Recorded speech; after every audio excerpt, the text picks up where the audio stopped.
If you could give your younger self some advice, what would you give the 21-year-old Ozzy? What advice would you give you? Don't do drugs.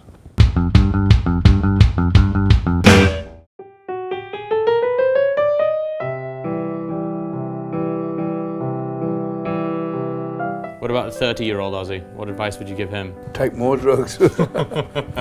I did what I did when I was 21, and I did what I did when I was 30. But now, I feel better today than I've done in a long time. I'm 66 this December.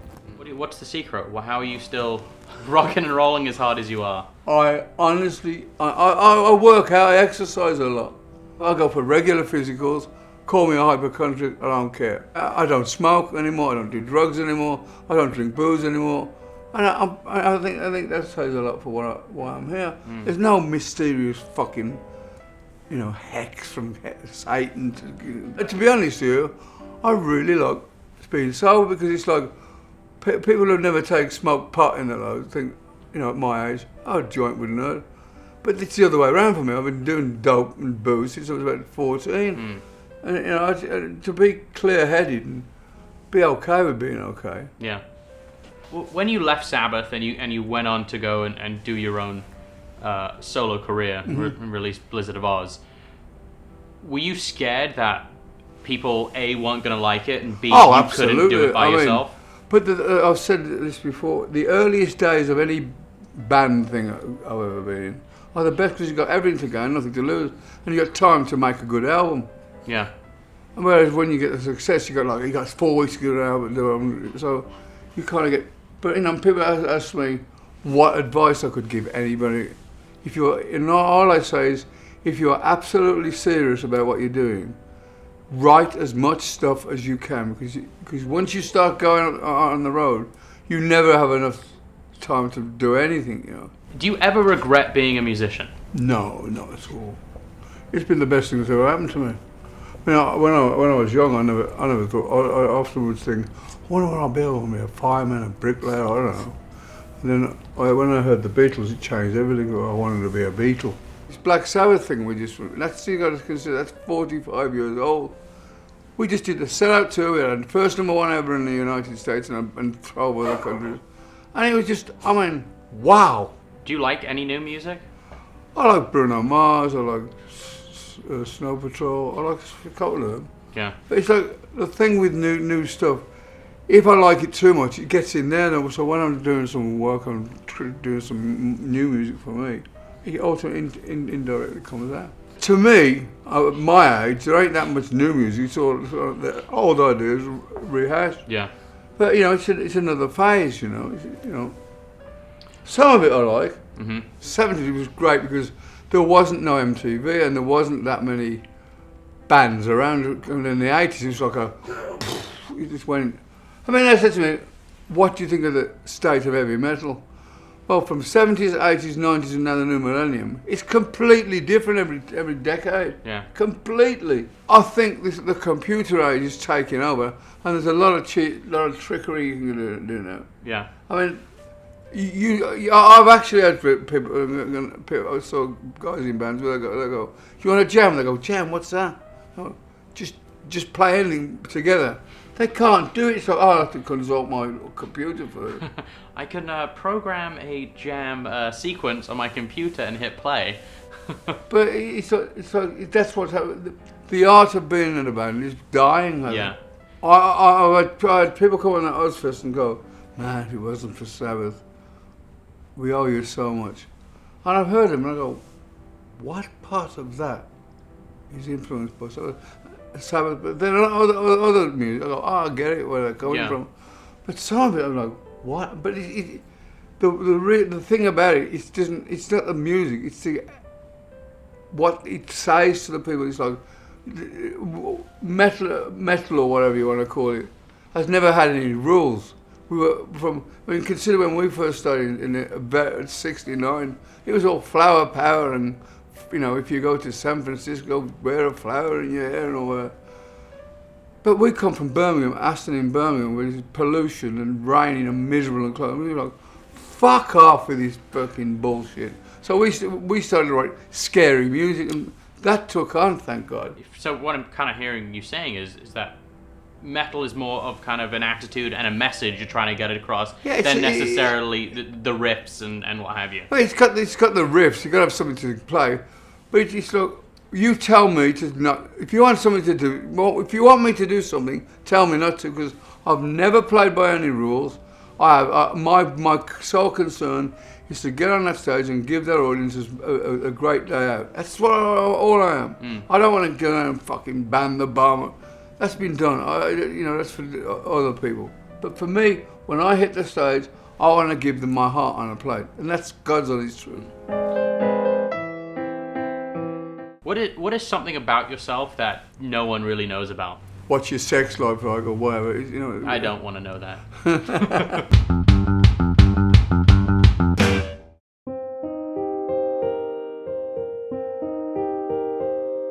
You yourself as a solo artist, you're on a very short list of musicians that went on to be, arguably more successful when they left their original band. Yeah. Why do you think that is for you? When I go into a studio, I've never gone, you know what, I really feel like doing a fucking bad album now. Sometimes that happens. Yeah. And sometimes you don't. I mean, are you your own worst critic in that sense? Absolutely. See, when you're in a studio for months on end, you're getting built from you're kind of used to it. Yeah. So what I sometimes used to like to do, but it's impossible now. I'd record an album, leave it for a couple of weeks, then listen to it to get it out of my head, because you tuned too in. attached. Yeah, that's right. So when, as a song, as an artist and a songwriter, would you say your strongest point, your strongest kind of asset is the ability to pull these melodies? Yeah, that's the only thing I have got. I don't play an instrument. I don't understand music. I'm not great with lyrics, but I come up with the melodies.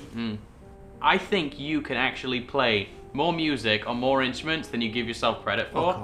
You absolutely, because I remember you picked up a guitar and you just started playing chords. No, I can't pick it up. You absolutely, I watched you play chords on a guitar, and I'm like, where did you learn that? I mean, after 40 years, if you can't play some chords on a guitar... I can't. You can. All right, you can. Okay, say you can. Okay. You can, there you go. So you're releasing this best of right now, this compilation. Memoirs of a Madman. Memoirs of a Madman. I think that selection's pretty cool. Yeah. I mean, because there hasn't actually been a complete, genuine, true best of Ozzy compilation. I mean, do you look at the body of work going, wow, that's kind of crazy? I remember from the very first thing I ever did, the first Black Sabbath album, and he went in the I remember the manager coming up to me in the club and going, "You've got something to tell you." And I go, "Well, what's that?" And he goes, "Your album's entering the charts at number 17 next week." "Oh, you're pulling my leg." He goes, No, because I'd got up previously to hear that song, the cover song with the evil woman, at 6 o'clock in the morning. And I was like, "We're on the radio." And then I remember thinking, this is going to be fun for a couple of years. Let me have a booze up with my mates, and I'll be back to this. And from that moment on, my life forever changed. We all got ripped off by my managers, but it was forever changed. I was married to another woman, and then she divorced me, and I met your mum, and I married your mum, and we had you guys. And you couldn't write my script. It was just amazing what my life's been like. I mean, this is it for the rest of my life. This is it. And then all of a sudden, from nowhere, you just make a turn, which you go somewhere completely out of context the way you were before. Yeah. So you got your driver's license a couple of years ago. Mm-hmm. Where was the first place you went when you got your driver's license? They drive on the wrong side of the road here. We in England drive on the other side. But, I've still got a license. I haven't got any points from it because I haven't driven. Mm-hmm. Do you have any regrets from when you were younger? Life's full of regrets, but you can't live. You just, you regret doing this, you regret doing that, but you either get over it or you don't. Mm. A lot of your songs, subject matter is very political. But as growing up with you, you've never been one of these very vocal politically around the house. It seems to kind of get directed a lot into your music. Do you care about politics or anything like that? They all should start playing fucking music. What? I met Tony Blair one time, the old English Prime Minister, and he's looking at me, and he comes over, and just when the Iraq War started going, I thought he was going to come to me and say, "You could do very good for the country by doing a song or something for the troops." He comes up to me and he goes, "Do you know I was once in a band?" I'm like, "Yeah, I heard the fucking media." And he goes, "Oh, but I couldn't quite get the chords to Iron Man." I'm like, "Is that all you've got to fucking say?" We vote for these people in, and they never seem to pull off all the shit they promised us to get in. In Sabbath, Geezer was the main lyricist. I used to sing. He could give me some phenomenal lyrics over the word. Yeah. And I used to craft them into a song. But even post Sabbath though, you've done very kind of, whether it's songs about war on drugs or or just wars in general. It does seem to be something that resonates with you. Well, my latest thing is you see these people on the TV talking about this ISIS thing, and they go, "Yes, we should send troops there." But I go, how can they talk politely? You can't have a polite word. "Excuse me, I'm just going to show you and you." It must be the scariest fucking place ever. When all those kind of religious zealots were coming after you back in the day and saying, we give them a job. Yeah. I remember one time they were going out picketing the gig, and I got a broomstick and a staple on it. "Have a nice day," and I followed them around. They didn't even know who I was. But that's something that has followed you your entire career. This kind of at poor Ronnie James Dale's funeral, they were out there going, and I'm like, "You fucking ignorant assholes! The guy's gone, and you were standing there, but Jesus could have saved you and all this." You got nothing else better to fucking do. Yeah. And they condemn that, but they won't. They won't do any good for someone. Yeah. It's just wrong. But you can't, freedom of speech. Because in this world we live in, no matter how good the idea is, there'll be always someone to go, "No, I don't think that's a good idea." Other countries, you go, "Oh yeah," even if you think if it is a bad idea, you go, "Yeah." Because you go, "You don't like it? Yeah, in that fucking van." Were you ever a religious person? Were you ever someone that No. really believed in God or anything like that? Today I believe in a higher power. I don't call it God if you like, but I don't believe there's a guy in a fucking cloud with getting blowjobs off chicks with wings. You've always been like a miner for finding amazing talent as far as guitarists go. Talk a little bit about your relationship with Randy Rhoads. You guys met through an audition, essentially. No, I was working. I had a guy helping me out called Dana Strummy. He was my original choice for a bass player, but it didn't work out. He says I'd auditioned a bit. I was drinking heavily. I was just fucking out of it all the time. And this Dana comes in and he goes, "I got this one guitar player. You've got to." I says, "Dana, fuck off with the guitar players.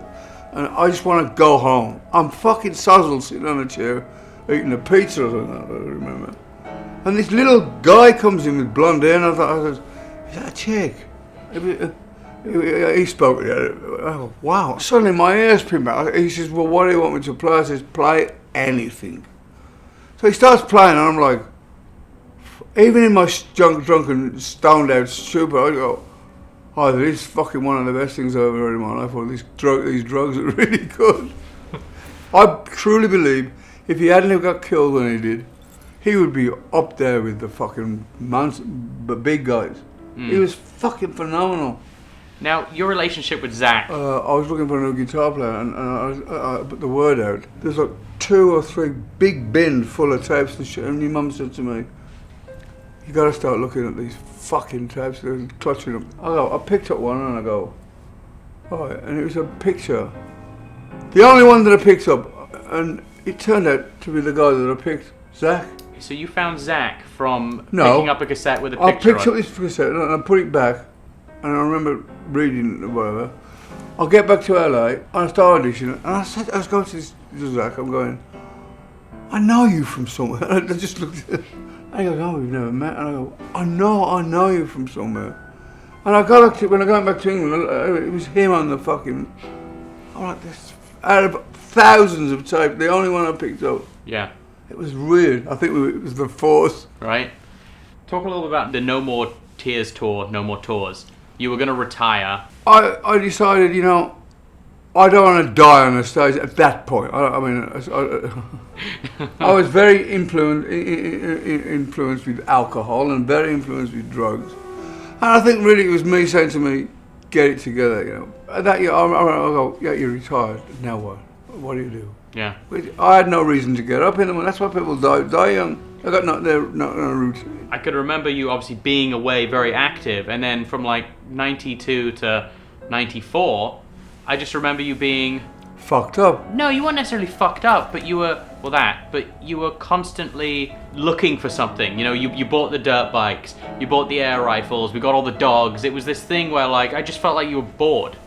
Yeah. Oh, I mean, I've got a concentration span of about that much more bigger than a fly, you know. I'm like, oh, now what can I do? I've got, you know. I mean, rock and roll was made for me, being in a band. I have to think, what would I have been doing if you hadn't been for music? I think I'd have fucking killed myself. So.